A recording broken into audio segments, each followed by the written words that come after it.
Selamat datang dalam YouTube channel Gideon Simanjuntak Amanda Zevanya. Apa kabar semuanya saudara? Saya berdoa dalam keadaan bahagia, senang, happy, sukacita, banyak berkat, banyak mukjizat, banyak anugerah. Bilang amin dulu dong. Mari sama-sama sebelum kita masuk dalam kebenaran firman Tuhan, mari sama-sama kita mau tundukkan kepala. Kita mau bersatu dalam doa. Bapa yang baik, Bapa yang kami sembah dalam nama Tuhan Yesus. Kami mau siapkan hati kami, sambut kebenaran firman Tuhan. Urapi hamba-Mu, lidah bibir perkataannya diurapi dari surga. Kata kalimat yang keluar, biar nama Tuhan saja yang dipermuliakan. Segala yang jahat kami cabut, kami patahkan kuasa. Allah Roh Kudus, Engkau disambut di tengah-tengah kami. Mampukan hamba-Mu, kuatkan hamba-Mu, bahkan urapi umat-Mu, urapi hamba-Mu. Bergeraklah melalui kami Tuhan, di dalam nama Tuhan Yesus. Amin. Renungan pada pagi hari ini, dengar, Dia panggil nama saya. Lagu sekolah minggu yang kau dinyanyikan dengan happy, sukacita, tapi memiliki sebuah makna teologis yang sangat dalam. Dalam Injil Lukas 19 ayatnya yang pertama, sedangkan ayatnya yang ke-10, Yesus masuk ke kota Yeriko dan Dia berjalan terus melintasi kota itu. Di situ ada seorang bernama Zakheus, kepala pemungut cukai. Ia seorang yang kaya. Ia berusaha untuk melihat orang apakah Yesus itu, tapi dia tidak berhasil karena orang banyak, sebab badannya pendek. Maka berlarilah ia mendahului orang banyak, lalu memanjat pohon ara untuk melihat Yesus yang akan lewat di situ. Ketika Yesus sampai ke tempat itu, ia melihat ke atas dan berkata, "Zakheus, segeralah turun. Segeralah turun sebab hari ini aku harus menumpang di rumahmu." Lalu Zakheus segera turun dan menerima Yesus dengan sukacita. Tapi semua orang yang melihat hal itu bersungut-sungut, katanya, "Ia menumpang di rumah orang berdosa." Tetapi Zakheus berdiri dan berkata kepada Tuhan, "Tuhan, setengah dari milikku akan kuberikan kepada orang miskin, dan sekiranya ada sesuatu yang kuperas dari seseorang akan kukembalikan 4 kali lipat." Kata Yesus kepadanya, "Hari ini telah terjadi keselamatan kepada rumah ini, karena orang ini pun anak Abraham. Sebab anak manusia datang untuk menyelamatkan yang hilang." Saya ulang ayat yang kelima. Ketika Yesus melihat ke atas tempat pria bertubuh pendek itu berada, Dia berkata, "Zakheus, segeralah turun, sebab hari ini aku harus menumpang di rumahmu." Panggilan yang Yesus berikan kepada Zakheus sampai hari ini masih terus dikumandangkan oleh Allah. Sampai saat ini Yesus masih memanggil. Bagaimana respon kalau Zakheus langsung turun dan mengundang Yesus ke rumahnya? Bagaimana respon saudara dan saya? Yang pertama, untuk dapat meresponi panggilan Yesus, kita harus berani keluar dari our comfort zone, zona nyaman kita. Ingat Abraham, ketika namanya masih Abram, dipanggil Allah keluar dari Ur Kasdim, dari zona nyaman berpindah ke zona iman. Begitu juga dengan Zakheus. Ayat yang ketiga, ia berusaha untuk melihat orang apakah Yesus itu. Tetapi dia tidak berhasil karena orang banyak, sebab badannya pendek. Zakheus tidak menunggu orang menyingkir. Zakheus tidak menyalahkan badannya yang pendek. Zakheus tidak berusaha atau tidak putus asa. Tetapi dia berusaha merubah dirinya. Dia mencari pohon yang tinggi. Dia keluar dari zona nyamannya saudara. Bagi orang pendek dan bagi orang Zakheus, saya percaya Zakheus bukan orang yang terbiasa naik pohon. Bagi orang pendek, bagi orang yang cukup ternama karena dia adalah kepala pemungut cukai, untuk naik ke atas pohon adalah sebuah tindakan yang menurut saya extraordinary. Orang banyak benci dia, orang banyak gak suka sama dia, dan dia badannya pendek. Untuk naik ke atas pohon ada kemungkinan dia bisa jatuh, terluka dan sebagainya. Tapi Zakheus berani keluar dari zona nyamannya. Dia merubah dirinya. Dia tidak terbatas oleh keadaan, tapi dia tidak mengizinkan keadaan yang terbatas membatasi imannya. Maka berlarilah ia mendahului orang banyak, lalu memanjat pohon ara untuk melihat Yesus yang akan lewat di situ. Dia bukan hanya mengorbankan diri, tapi dia berlari mendahului orang banyak, memanjat pohon ara untuk melihat Yesus. Apa yang saudara hari ini berani lakukan untuk bisa mengenal Yesus? Apa yang perlu kita lakukan? Yang kedua, meresponi panggilan Yesus. Kita lihat, maka berlarilah ia mendahului orang banyak, lalu memanjat pohon ara untuk melihat Yesus yang akan lewat di situ. Yang kedua adalah berani berkorban. Berani berkorban. Seperti saya bilang, Zakheus dia mengorbankan keselamatannya. Dia mengorbankan zona nyamannya untuk bisa mengalami perjumpaan dengan Tuhan.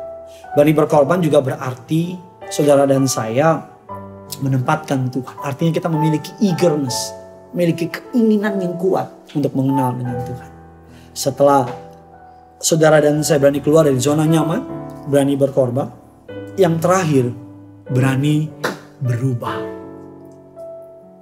Ada orang ke gereja nangis, menyesal sama perbuatannya, tapi gak berani tinggalin hubungan yang salah. Gak berani tinggalin pekerjaan yang salah. Terus meminta pengertian Tuhan. Ya Tuhan ngertilah, yang namanya masih di bumi. Ya Tuhan pahamlah, butuh waktulah untuk putus dari hubungan yang salah. Butuh waktulah untuk bisnis yang benar dan sebagainya. Alkitab memberikan contoh, Zakheus berani berubah. Yang pertama, apa berani berubah? Zakheus tidak menunda. Ayat yang ke-19, ayatnya yang pasal 19 ayat yang ke-6. Lalu Zakheus segera turun dan menerima Yesus dengan sukacita. Enggak nanti-nanti, langsung. Dan bukan hanya tidak menunda, Zakheus segera menerima pertobatan tersebut. Ketika Yesus melihat sampai ke tempat itu, ia melihat ke atas dan berkata, Zakheus, segeralah turun, sebab hari ini aku harus menumpang di rumahmu. Tapi Zakheus berdiri dan berkata kepada Tuhan, Tuhan, setengah dari milikku akan kuberikan kepada orang miskin. Dan sekiranya ada sesuatu yang kuperas dari seseorang, akan kukembalikan 4 kali lipat. Ia tidak pernah memikirkan orang miskin sebelumnya. Justru dia suka merampok, memeras, mengambil keuntungan dari orang miskin.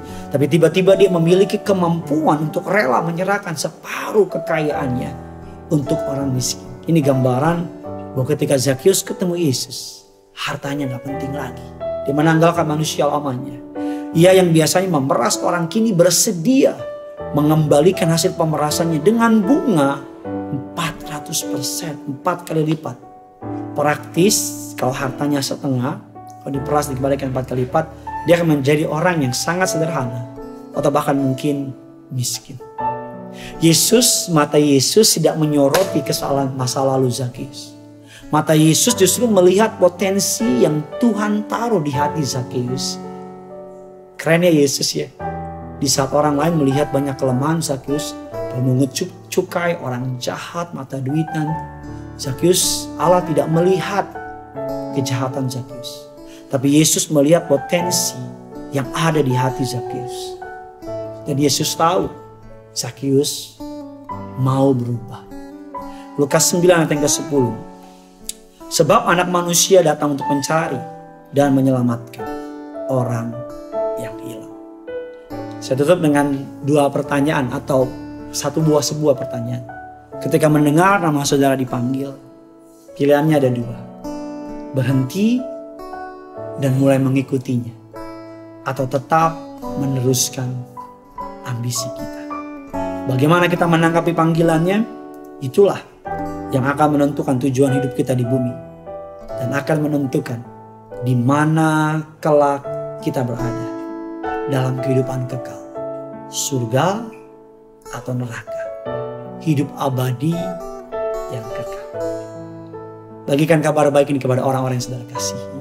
Saya berdoa agar kabar baik ini boleh memberkati saudara dan juga memberkati orang-orang banyak. Tulis kolom komentar di bawah.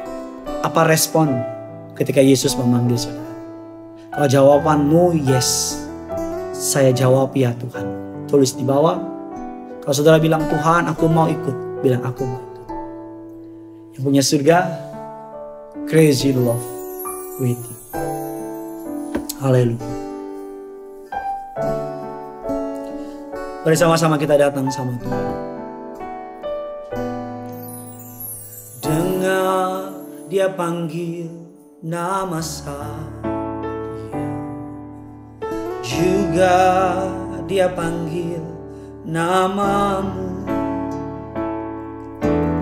Dengar dia panggil nama saya, juga dia panggil namamu.